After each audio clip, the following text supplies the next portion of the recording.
రైతు ప్రయోజనాలకు విరుద్ధంగా నూనెపల్లె మార్కెట్ యార్డ్ భూమిని టీడీపీ కార్యాలయానికి కేటాయించడాన్ని రద్దు చేయాలని, అలాగే వ్యవసాయ పరిశోధన స్థానంలో ఉన్న కలెక్టరేట్ ను తక్షణమే తరలించాలని డిమాండ్ చేస్తూ నంద్యాలలో నిర్వహించిన అఖిలపక్ష రౌండ్ టేబుల్ సమావేశంలో ఏకగ్రీవ తీర్మానం చేశారు. రాయలసీమ సాగునీటి సాధన సమితి ఆధ్వర్యంలో శుక్రవారం నంద్యాలలోని ప్రజాస్వామ్య పరిరక్షణ ఐక్యవేదిక కార్యాలయంలో ఈ సమావేశం జరిగింది. నూనెపల్లె మార్కెట్ యార్డులోని సుమారు 70 కోట్ల విలువైన 2 ఎకరాల ప్రభుత్వ భూమిని కేవలం సంవత్సరానికి 1000 రూపాయలకు లీజు చొప్పున 33 ఏళ్ల కాలానికి ఒక రాజకీయ పార్టీ కార్యాలయానికి కేటాయించడం తీవ్ర అభ్యంతరకరమని వక్తలు మండిపడ్డారు. దీనిని వెంటనే రద్దు చేయాలని డిమాండ్ చేశారు.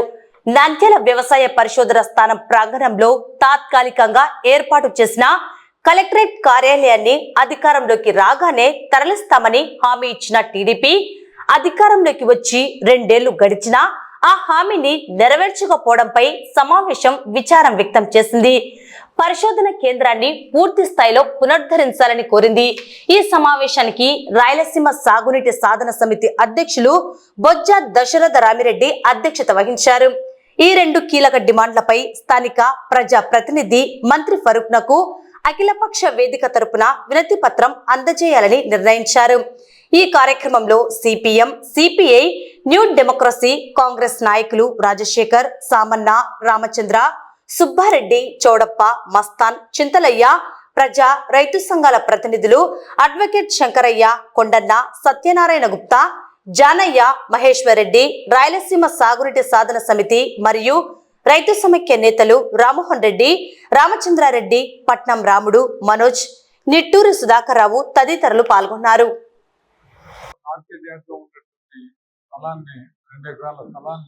తెలుగుదేశం పార్టీ కార్యాలయానికి కేటాయిస్తూ జీవో చేసిందనేటువంటిది ప్రకటించారు.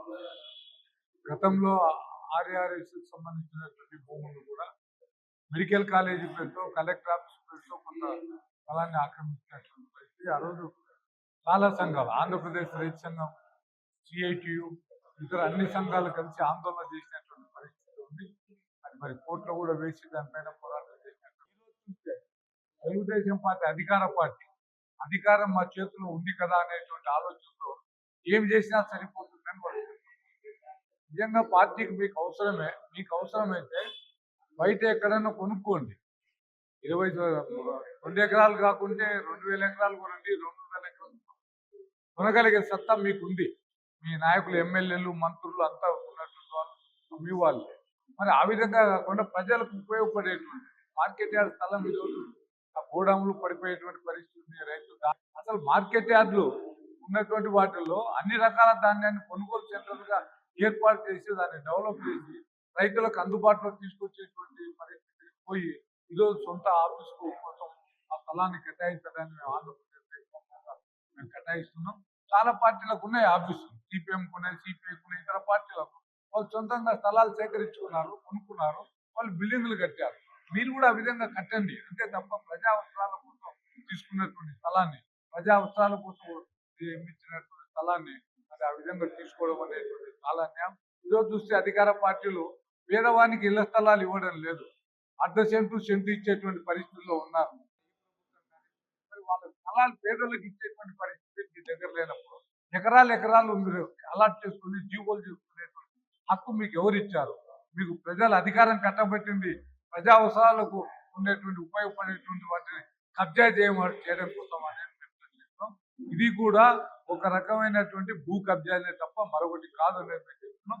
ఇప్పటికైనా ఆ స్థలాన్ని మీరు చేయండి, మీరు ఉపసంహరించుకోండి, ఆ జీవోను ఉపసంహరించుకోండి.